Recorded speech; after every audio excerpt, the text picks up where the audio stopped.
இப்போது பெருமான் எழுதிய 6000 பாடல்களில் இந்த முதன்மையானது அப்படின்னு நம்ம சொல்கிறதுக்கு அகவலை சொல்லலாங்க ஐயா? சொல்லலாங்க ஐயா, அகவல் சொல்லலாம். அகவல் என்பது என்னன்னாங்கய்யா, உலகத்தினுடைய இயற்கை உண்மையாக, இயற்கையினுடைய செயற்கையாக இருப்பவை அனைத்தையும் முதலில் சொல்லி வருகின்றார்.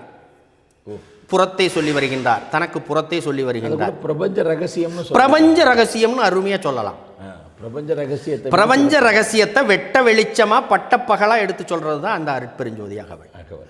அதை சொல்லிட்டே வந்தவர் என்ன செய்கிறாரு, இறுதி நிகழ்வுல இவை அனைத்தும் பிரபஞ்சத்தின் வெளியே இல்லை, எனக்கு உள்ளேயும் இருக்கின்றது, நான் அதை அடைந்து அந்த நிலையிலே நான் ஆகின்றேன் என்பதுதான் இந்த அருட்பெருஞ்சோதி அகவலினுடைய முடிந்த முடிவு.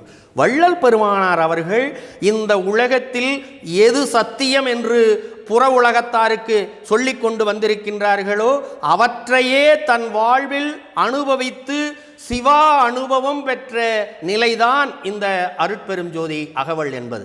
அதை படிக்க படிக்க நாமும் அந்த சிவா அனுபவத்தை பெறுவதற்கான ஒரு வாய்ப்பாகத்தான் வள்ளல் பெருமான் அமைத்திருக்கின்றார்கள்.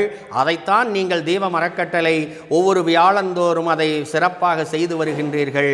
இவையெல்லாம் இறைவன் அளித்த அருட்கொடைதான் உங்களுக்கு. நன்றி ஐயா.